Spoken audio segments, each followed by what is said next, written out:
In today's video, I want to talk about 4 natural tips to reduce bloating and get a flat tummy.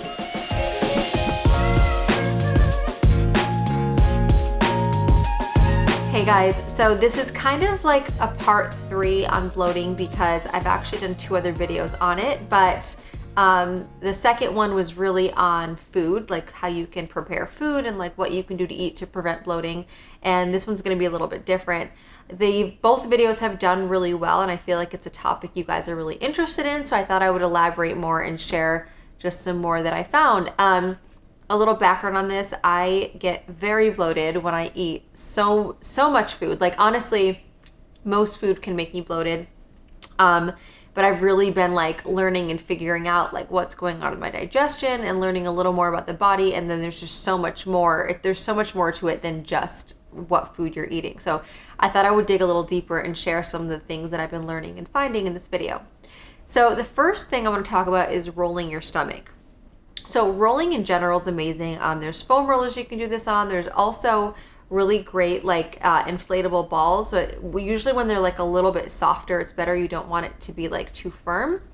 But using this to kind of roll back and forth in your stomach, you almost start up like where your heart is and then kind of go down to your pelvic floor, which I will talk about next in the next tip.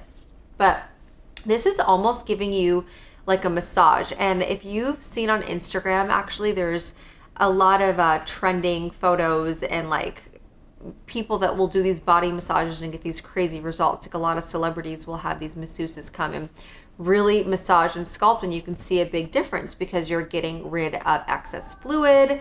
You're getting a good amount of like lymphatic drainage if you're doing it like a little bit softly. So there's a lot you can do there, and this is kind of your own way of doing that. And it's also kind of like giving your internal organs like a light massage.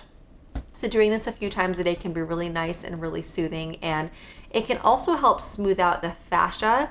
So if you don't know what fascia is, it's basically almost like a webbing of connective tissue that like it kind of like webs around and closes, like protects like a lot of your vital organs, like your muscles. And when this webbing is tight, it also means that everything inside of it is tight and pushed together.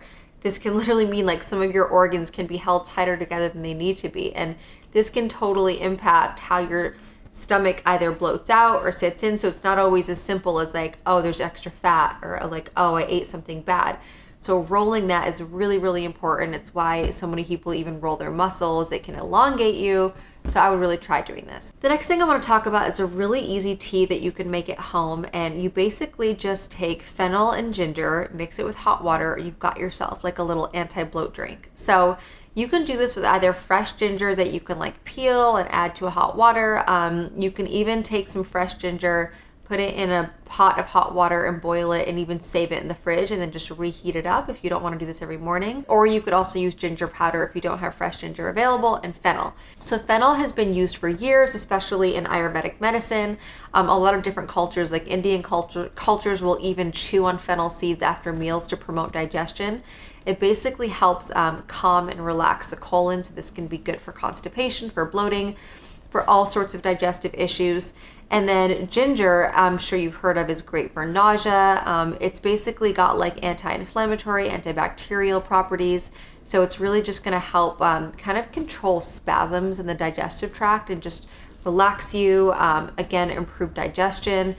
These are even great to just like put into a thermos of hot water. Actually, my functional medicine doctor that I see recommended this, which I thought was such a great tip, like just to take fennel seed, ginger seed, put it in like a hot thermos and just sip on it throughout the day. It's very soothing, it's very relaxing on your stomach, and it can really help with bloating. The next thing I want to talk about is gassy foods. So I feel like oftentimes we think of like typical foods that can cause gas, but one thing I think a lot of people don't consider is like if something makes you burp. Now, if you are burping, belching, whatever you want to call it, after you eat any kind of food or drink, this is a form of gas. And I think a lot of people don't realize that, and sometimes you don't even notice it. It's so subconscious, especially if you're not like rudely doing it out loud and it just kind of like something that almost feels like more of a hiccup. Pay attention to things that make you do this, because that is a form of gas. And if there's gas in your stomach, it basically balloons out. This is when you can have bloating. That's why you could eat something so small and all of a sudden have this huge bloated belly, because it's not like the food in volume is pushing out that much. when you're eating the food, it's causing gas, and this gas, like gas bubbles, are causing your stomach to look bloated. So really pay attention to this. One thing I've even stopped, which has been so hard for me, but I've really been trying to figure out, like, process of elimination, is sparkling water or carbonated drinks, which is basically just drinking gas. Like, that's all sparkling water is. It's like adding gas into water and making it sparkling. Now, if it doesn't bother you, go to town, enjoy it. I love sparkling water. I love it with a little bit of lime. I think it's such a good alternative to soda. But if you feel that bloating is a big issue for you, I would definitely recommend seeing if you could eliminate carbonated drinks and if this helps you. Lastly, I wanted to talk a little bit about the pelvic floor. So the pelvic floor is something I don't think is discussed enough. It's actually something some of my trainers have brought up to me in the past when I would always kind of talk about why my lower stomach felt like it just like stuck out a little bit. So the pelvic floor is basically a group of muscles in the pelvic area, and they kind of support the organs in that area. So it's almost like a web around the organs. And because it's like right in this section here, sometimes if it's too tight or if it's not functioning properly, they can call this pelvic floor disorder. It can actually push your organs out. So physically, which might look like you're bloating. So sometimes if you notice that you're kind of like sticking out a little bit or your stomach feels a little bit pushed out, this could actually be a culprit. Some other signs of maybe having pelvic floor dysfunction could be when you go to the bathroom, if you're peeing, if you feel like you don't fully empty. So sometimes if you have to go numerous times, or if you also feel like you might have a little bit of incontinence, it could cause constipation. There's a lot of different symptoms that could come along with it. I would really recommend like looking it up and just kind of understanding. It's also kind of hard to know what the muscle is unless you really understand it, because it's so internal and it's not just something you can like, okay, that's where it is. It's just not talked about that much. So the best way to describe it is almost like, let's say you were peeing and you had to stop midstream, how you would squeeze. That's kind of where your pelvic floor is. So not saying that this is everyone's issue. Some people might not, some people might, but I have really seen that people that like learn exercises to relax it. There's even certain ways you can roll. There's things like you can watch YouTube videos on how to relax and kind of restore your pelvic floor. This can really, really help. I'm actually doing a lot of workouts like this. I'm working with Lauren Roxburgh.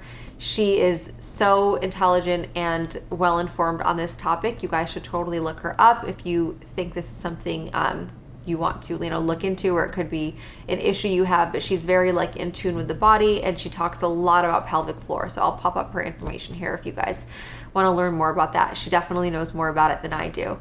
But these are just some little tips I wanted to share on bloating. I feel like they're a little more outside the box. And one thing I also encourage is that if anything is going wrong in your body, or you're having a hiccup or pain, think about it as a great sign to telling you that you have to work on something. So like the other day I got like a really bad headache out of nowhere, and the first thing I thought of was like, what's going on in my body? Like it was instant, like, oh, like what is this signal telling me? Like, am I not eating enough today? Am I not drinking enough? Like, is it neck pain? So I really try to think about what the root of it is instead of thinking like, oh shoot, I need an Advil. So if you're having bloating, you really have to like dig deep. Like, it's not normal. If you're having any kind of ailment, like figure it out and, learn about it. And I think that learning about it is also empowering to understand you. The more you understand your body, the better off you're going to be long term. So I hope these little tips helped you. If you have any questions, or if you have any of your own insight to add, definitely leave it in the comments. Please like, comment, and subscribe, and I'll see you next time.